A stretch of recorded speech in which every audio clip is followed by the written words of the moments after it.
देखा है आपने? देखिए इस वक्त पाकिस्तान की इकॉनमी आपके सामने है, पाकिस्तान में दहशतगर्दी की वेव आपके सामने है और पाकिस्तान में लोगों का इस वक्त जो अदम एतमाद है वो आपके सामने है। उसके बावजूद पूरा का पूरा जो हमारा हुक्मरान तबका है वो इसी चक्कर में है कि मेरी हुकूमत रहे यहाँ पे और मैं अपनी हुकूमत बना लूँ। तो ये इक़्तिदार की लड़ाई है, इसमें मुल्क का कोई लेना देना ऐसे फिलहाल दिखाई नहीं दे रहा। बदकिस्मती से पिछले 7-8 महीने में इसी लड़ाई के अंदर एस्टेब्लिशमेंट अपने आप को एक फरीक बनाकर बीच में आए हुए हैं। उम्मीद है कि एस्टेब्लिशमेंट अपने आप को इसमें से निकाल लेगी, वो निकालेगी तो ये पॉलिटिकल लोग अपना आप सेटल कर लेंगे।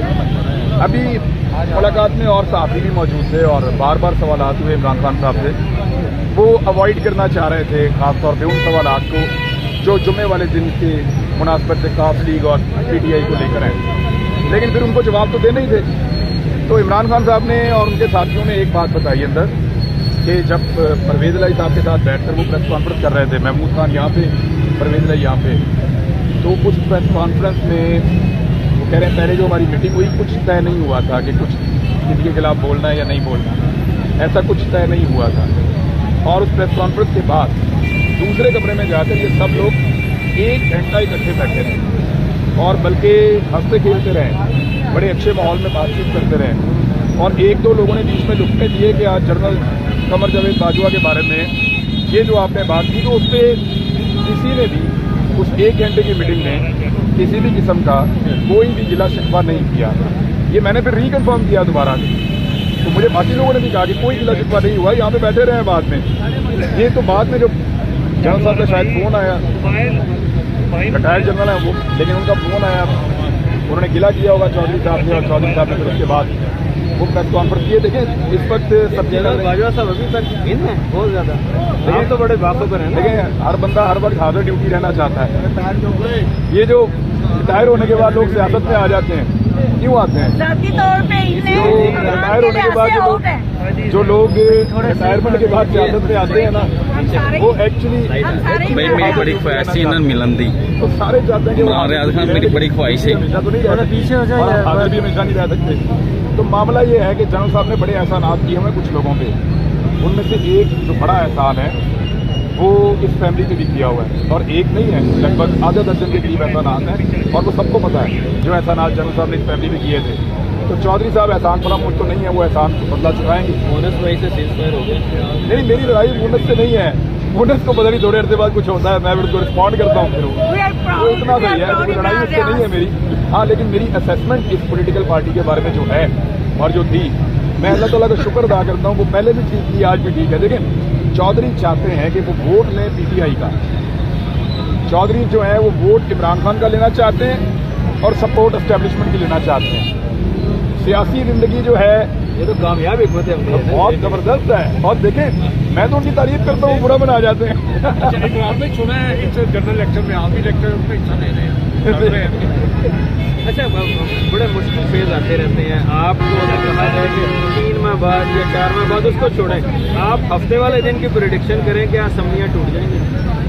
देखिए अगर तो चौधरी ने अपनी सियासत बचानी है तो उनको इमरान खान के साथ जुड़ा रहना होगा, क्योंकि मैंने ये बहुत सारे लोगों से पूछा है कि PTI को छोड़ के वो क्या इलेक्शन जीत पाएंगे। उन्होंने कहा कि अगर शेर का इंतखाबी निशान भी उनके पास हो तब भी मुश्किल है। फिर नवाज शरीफ को अपनी ज़ाती सीटें देनी पड़ेगी, वो सीटें जहाँ से नवाज शरीफ पक्का जीत रहा है वो सीटें फिर चौधरी फैमिली को देनी पड़ेगी, तो ये जीतेंगे। अदरवाइज जो सीटों के ऊपर इनकी नज़र है वो सीटें ये बंदे के साथ इत्तेहाद करके जीत। चौधरी ऑफ द रिकॉर्ड मुख्तलिफ बातें करते हैं, वो कहते हैं कि हमेशा जो है ना इमरान खान जो मुलाकातों में या लोगों से बातें करते हैं, वो कहते हैं यार कि खुद अपनी 2/3 मेजोरिटी होगी तो आऊँगा, सियासत नहीं होनी चाहिए, बंदा ब्लैकमेल होता रहता है, उन्हें डर है कि पता नहीं शायद टिकट्स ना मिलेंगी या कोई प्रॉब्लम हो जाएगी। देखिए आप मुझे एक बात बताएं, जो सिचुएशन इस वक्त चौधरी इंजॉय कर रहे हैं ये एग्जैक्टली वही सिचुएशन है जो एक दौर में बच्चों साहब इंजॉय कर रहे हैं, थोड़े से बच्चों के साथ वो बदीला बन गया। तो ये सिचुएशन दोबारा चौधरी को मिलेगी, किसी को गारंटी है? अब अगर नहीं मिलेगी तो जब तक वो इसको लंबा खींचे, ये उनकी सियासी अक्लमंदी है, वो कोशिश करेंगे कि ये निज़ाम उतना लंबा जाए जब तक जा सकता है, ताकि वो ये वाली सिचुएशन के अंदर मैक्सिमम इंजॉय कर सकें। जो है वो नाम होगा आपने बताना ही नहीं है, नवाज़ का मुस्तकबिल सियासत में आप आउट तो नहीं कर सकते किसी सियासतदान। बिलावल का मुस्तकबिल जो है ला दो यार, वो मुझे अभी ब्राइट नहीं लग रहा बॉडी तौर पर। मौलाना फजल रहमान फजल रहमान साहब मुश्किल में है और मुझे ऐसा लगता है कि तस्वीर वो अपनी रवायती सीटें जीत जाएंगे कुछ, लेकिन जो वो एक्सपेंशन चाह रहे थे अपनी पार्टी में वो उनसे छिन गई। क्या बनेगा इकोनॉमिकल जो क्राइसिस है ये बढ़ता जाएगा या कोई बेहतरी आएगी? कॉन्फिडेंस के साथ आएगी। असलम भाई, हम भी छोटे मोटे तालिब इल्म हैं और आप भी इस बात को जानते हैं कि जब मार्केट में कॉन्फिडेंस आएगा तो गवर्नमेंट के पास पैसे इकट्ठे होना शुरू होंगे। मार्केट कॉन्फिडेंस लूज़ कर चुकी है और ये कॉन्फिडेंस वापस लाने के लिए लोगों को ये यकीन दिलाना पड़ेगा कि जो लोग ऊपर बैठे हुए हैं वो उनके नुमाइंदे हैं। इस वक्त आप बाहर निकलें, यहाँ लोगों से पूछें कि जो इस वक्त हुकूमत में है लोग, क्या वो आपके नुमाइंदे हैं? लोग बोलेंगे नहीं। लेकिन पंजाब में भी यही है। पंजाब में लोगों ने काफ लीग को वोट दिया था थोड़ा सा, वो वज़ीर आला पंजाब है, हुकूमत उनकी है। वफाक में आप जाकर देख लें, लोगों ने वोट दिया था इमरान खान को ज़्यादा, वज़ीर आज़म जो है वो शहबाज शरीफ बन के बैठे हुए हैं। तो लोगों के मैंडेट की तौहीन हो रही है तो लोग फिर होल्ड करके बैठ जाते हैं जब तक मार्केट नहीं खुलेगी। और मार्केट खुलने के बाद भी लोगों को 1-2 साल मज़ीद मुश्किलात देखनी पड़ेंगी। अब इलेक्शन तो नहीं होंगे जो पीडीएम चाह रही है, तो बनेगा क्या अगले 2 साल? देखिए, आईने पाकिस्तान के तहत ये मुल्क चल रहा है।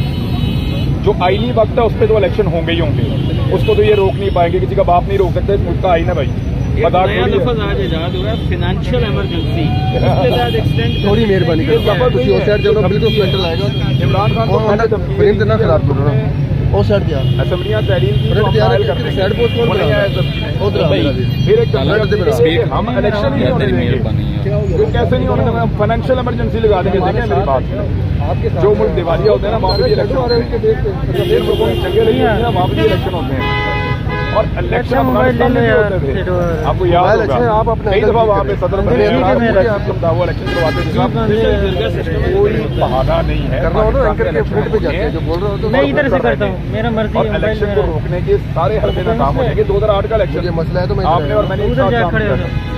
मुझे बताइए कि क्या आज के हालात नहीं खड़े हो। 2008 से आप मिला जुला के देख सकते हैं इकोनॉमी में? ये पीपल्स पार्टी और नून लीग इकोनॉमी में नहीं, सॉरी, दहशतगर्दी में, सॉरी। पीपल्स पार्टी और नून लीग इकट्ठे चलेंगे, कब तक चलेंगे? क्या प्रेडिक्शन है आपका? जब तक इनके मफाद इकट्ठे नहीं करते चलेंगे। इमरान ये देख सहाफ़ी दिन होंगे इमरान खान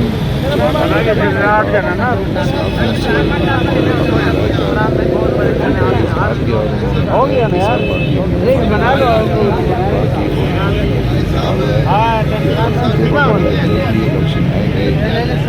सर मैं 10 दिन से क्या पे हूँ।